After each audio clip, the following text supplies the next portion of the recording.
Good morning সকালবেলা দেখি বন্ধুরা। হাজবেন্ডকে যেহেতু পয়লা বৈশাখ বললাম না ঘরটা ঝাড়তে হবে, ওরও তো হচ্ছে ডিউটি ফিউটি আছে, তাই যে একটু একটু করে পরিষ্কার করছে।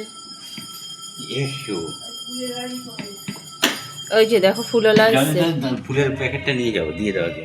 ফুলের দাঁড়াতে বলো, দিয়ে দাও তাহলে। তুমি যাও না, নিচে নিয়ে যাও। দাও। দাঁড়া দাঁড়া, যাচ্ছে। আমাদের ফুলের গাড়িও চলে এসেছে। কই ফুলের গাড়ি? নিচে নিচে যাও, দিয়ে চলে যাও। এই যে দেখো, বাবু বললো নাকি ইডলি খাবে, যেহেতু ঘরদর পরিষ্কার করে দিচ্ছে তো বাবুর আবদার তো রাখতেই হবে। তো বললো যে ইডলি নিয়ে আসতে, তো আমি আবার চান দান করে তারপরে হচ্ছে ও বললো আমি পুজো দিয়ে দেবো। ঠিক আছে, দিয়ে দাও, তাতে অসুবিধা নেই। ও যখন আমাকে ইডলি আনতে পাঠাচ্ছে তাই এদিকের কাজগুলো করে দেবে বলছে। তারপর গেলাম আবার ইডলির দোকানে। ইডলির দোকানে গিয়ে দেখি তোমার ইডলির দোকান খুলেছে, কিন্তু তোমার হচ্ছে বললো 10 মিনিট ওয়েট করতে, ওরা এখন রেডি করে নি। তো বাবুকে জিজ্ঞাসা করলাম যে ধোসা খাবে না ইডলি খাবে, বললো যে ইডলি খাবো। তো ইডলি খাবে বলে আমি ওই ইডলি নিয়ে নিলাম, 2 প্লেট ইডলি। আর ওর মা বললো যে ওই বড়া খাবে, ওই নিয়ে নিলাম। নিয়ে আর এদিকে আসলাম আবার হচ্ছে ফলের দোকানে। তো ফলের দোকানে এসে তোমার একটুখানি পেঁপে, সফেদা আর হচ্ছে কলা নিয়ে নিলাম। নিয়ে এই যে বাড়িতে আসলাম, এসে দেখি বাবুর এখনও হয়ইনি।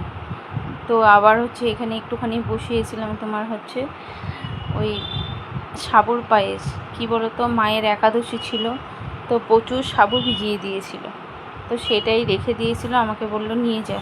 তো মাঝে সাঝে দেখি, আগে যখন মানে বিয়ের প্রথম দেখতাম শাশুড়িকে এরকম সাবুর পায়েস বানাতো, তো খেতে খুব ভালো লাগতো।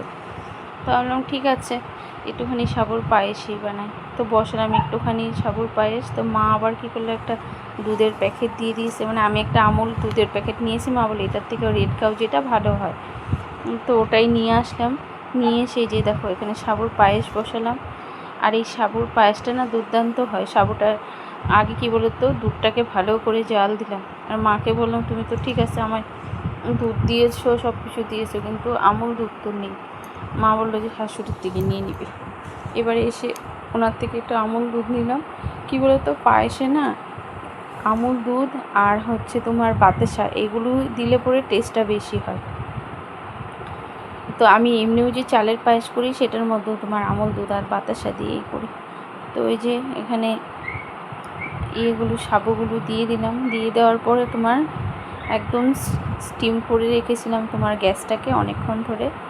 রাখার পরে এই যে দেখো প্রায় তোমার হয়ে যাচ্ছে। তারপরে দিলাম হচ্ছে কাজু আর কিশমিশ।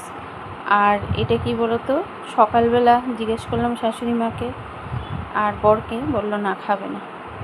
ওদের হচ্ছে কী বলতো, রুচি হিসাবে জিনিস খায়, মানে আমি যখন যা পাই যে খেয়ে নিই, তাতে আমার কোনো অসুবিধা নেই, কিন্তু ওদের রুচি হলেই জিনিসটা খাবে, মানে এখন এই জিনিসটা খাবে, মনে হচ্ছে যে খাবে, এই টাইমে খাওয়া যায় তাহলেই খাবে। আর যদি মনে হয় না এই টাইমে এই জিনিসটা খাওয়া যায় না, তো খাবে না। গ্যাস টেস্ট যদি হয়ে যায়, আমি আর কি বলতো গ্যাস টেস্টেরও ভয় করি না, নিয়ে বাবা আছে যদি খেয়েই নিই, 1 চামচ হলেও সেটা টেস্টি করে দিই। খাবে না যখন বললো, তো রেখে দিয়েছি, পরে দূরে রেখে দিয়েছিলাম, আর আমি এক বাটি নিয়ে বসে গেছি। তারপরে কী বলো তো, এই খেলাম বলে না ইডলি পুরোপুরি খেতে পারলাম না, এতে তো অনেকটা পেট ভরে গেল, তো ইডলিটা নষ্টই হলো। ওরটা খেয়েছে, আমার আর আমি দুটো খেতে পারলাম না, পেটে আর আটে বলো। তারপরে আবার দুপুরবেলা ভাত টাত খাওয়ার আছে। তারপরে আবার গেলাম একটুখানি কী বলো তো বাজারে, তো সেলের জুতো মতো বিক্রি হচ্ছে, সেগুলো সেদিন গেলাম তো আনতে পারলাম না, তার জন্য আবার গেলাম একটা জুতো আনতে। তো জুতো আনতে গিয়ে দেখি বাবা প্রচুর ভিড়। মা আবার বললো যে ঠাকুরের তোমার একটা তোয়ালা লাগবে, তারপরে একটা গামছা, তারপরে মায়ের হচ্ছে বডি লোশন, এগুলো নিয়ে আসতে। আমি বললাম ঠিক আছে, যাচ্ছি যখন একবারেই সব নিয়ে চলে আসবো। তো ওটা আনতে চলে গেলাম।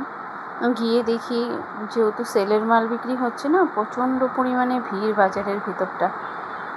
তো প্রথমে একটা জুতো দেখলাম, দেখে ওটা আবার কি বলো তো, দেখি ওটা 5 নম্বর, আমার তো 6 নম্বর লাগে, 5 নম্বর দেখি ওই জুতোটা হচ্ছে না।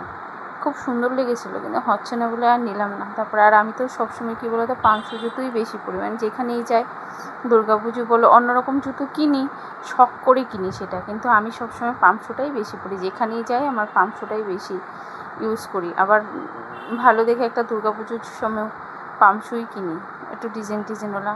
অন্য জুতো কিনলেও বলো না তোমার টুকটাক কেনা হয়, পড়ি না, পড়েই থাকে সেগুলো ঘরের মধ্যে। তো মাঝে সাঝে বরের বকাও শুনি যে এক গাদা করে জুতো কিনো, পরো না কিছু না, এসে তো রেখেই দাও। আর বকা শুনলেই বা কী বলো, মেয়ে মানুষ ইচ্ছেই করে একটু সেটু কিনতে। বড়রা আর কি বুঝবে, মেয়েরা তো সবসময় সাজগুজুটাই পছন্দ করে। তো চলে গেলাম, গিয়ে জুতো একটা কিনে নিলাম। আর এই যে দেখো এখানে একটা কি কিউট দেখো ল্যাম্প, এখন তো ল্যাম্প দেখাই যায় না। সে আগে যখন গ্রামের বাড়ি কাকুদের বাড়িতে যেতাম তখন এরকম ল্যাম্পের আগুন জ্বলতো, বা আমাদের মা বাবারও মানে যখন করতাম ছোটোবেলায় থাকতাম মাঝে সাঝে এরকম, মানে আলো তো প্রচুর ছিল তবুও ল্যাম্প ছিল। তবে এতদিন পর একটা কিউট ল্যাম্প দেখলাম, একদম ছোট। তো দোকানিকে জিজ্ঞেস করলাম এটা কি জ্বালানো যায়? উনি বললো হ্যাঁ যায়। আমি বলছি তো কেরোসিন কোথায় পাবো জ্বালাবো? উনি বললো ঠিক পাবেন, রেশনে তো কেরোসিন দেয় না। বলছে রেশন দরকার নেই, তো ওই দিকে দোকানে পাবেন।